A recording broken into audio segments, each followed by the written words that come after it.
So I think what the next thing is, how can young people and women, and especially underrepresented communities, create opportunity for themselves by using tokenization, collaboration, and monetization using blockchain technologies? I asked this question because there was something in the news in the past that a lot of Black Americans, they are now trading cryptocurrencies because of the fact that they do not feel discriminated against, because cryptocurrencies are just it's kind of like a level playing field as opposed to the fiat money and how to have access to the fiat money. So my question is, how can we then create opportunities for ourselves by using this method of tokenization and monetization in using blockchain technologies? Yeah, that's a really good question. And that's exactly what's popped up. So when I've been talking in different panels over the years, especially when it comes to any Western world country, there's still things like this crypto and blockchain is just, it's just a bug. It's just, it will not stay along. But what they don't realize is that we have billions, and I really mean billions of people who not only discriminated by the system that should have access to, but also they don't have access to. So when I say that we don't have access to, it's basically they don't have a bank account. And even in some countries, you might have a bank account, but you will still be restricted and limited in what you can do by that. So I'm one of the privileged in the system. So I live in Sweden, in Stockholm, right? So if I want to go to India and I want my account to work there, or my credit card, it's basically just for me to log in and say, accept in India. That option do not exist for billions of people. And another thing, just shopping online. Just be able to be shopping online. It's just, for us, it might be like a very basic thing, but there are billions of people who do not have that access. And then you have more and more people have access to internet. And we have YouTube, we have different learning platforms out there showing what can be possible in a different way. Why should that person not hop on that board? So that's why the cryptocurrency community has grown and is very network strong, because it's a digital asset that whoever you are, wherever you live, whatever you look like, you have access where you can exchange currency. And you can do different things online. You can meet even people.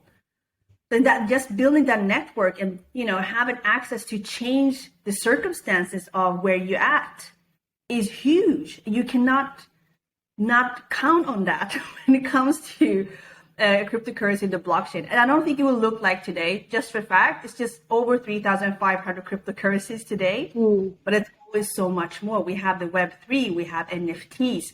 It's just that a human person, can access to do more of their life. You talk about PaceUP Invest, building generational wealth.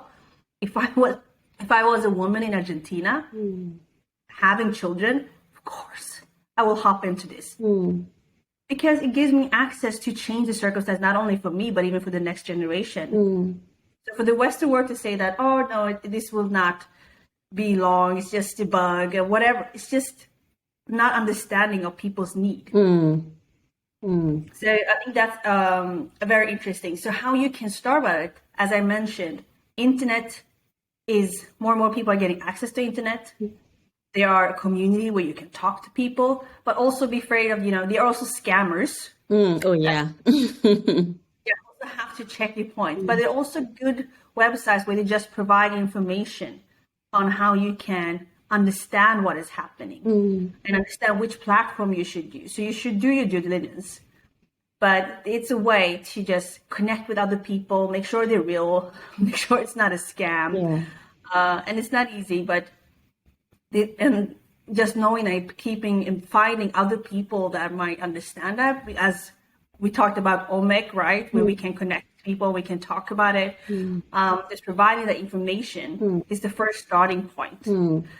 And even I was talking at the national news here in Sweden how you can start as just a person, and when it comes to stocks, and it's still very volatile and risky. So it's not putting all all the eggs in one basket. Exactly. But maybe 5 to 10% should be involved in cryptocurrencies or in blockchain. It can also be, you might be interested in investing in a startup who has a solution by using the blockchain technology.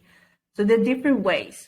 But if you want to start reading about it, I would recommend, there's a website called Block Geeks, Geek Nerd, so Block Geeks. You can find very interesting articles, what it actually is.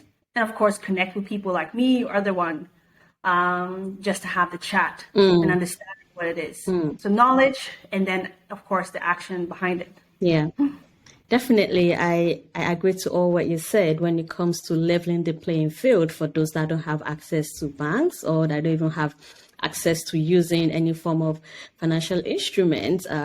Cryptocurrency and blockchains they are kind of the right tools for those, and we have to be careful as well. Like you mentioned, there's scammers out there. I don't know if you've seen this Netflix show about this young guy, Canadian guy, that opened a crypto exchange and basically just scammed everybody there. So it's actually on Netflix. I cannot remember the name of it. I was just like, wow. And most of the time, what we tend to see is we tend to attract to what we see in the media because he was young, he was white, and he was giving presentation, and people just love the fact that, oh, this young person, without actually doing a proper due diligence and also trying to know more about this company that he's founded, who are the founders. And apparently he had a long history of scamming people since when he was young. So it's all in the appearance as well. You will give someone that is potentially a white person your money, but not someone that is actually the right person to manage it. You will say, oh, because they're the certain color. I think this also played into a lot of the people's psyche, those that invested into the company as well. So you're very right. We need to do the due diligence, no matter who is behind whatever the company is. And when it also comes to the portfolio, for example, at PaceUP Invest, those that want to invest in it, after I educate them on what it is blockchain, what is cryptocurrencies, I always say, look, just know that it's high risk for now when it comes to cryptocurrencies, and look at putting not more than 5%, like you mentioned, of a portfolio into it. And just know that it's speculative. And like you mentioned, it's not very much highly regulated yet. So there is still opportunities for lots of governments and countries to regulate it and for it to be quite huge, basically. So it's quite interesting. I have some clients that say, yeah, I want to do this, and they have 5% or less in this, and others are still skeptical. So it's up to individual.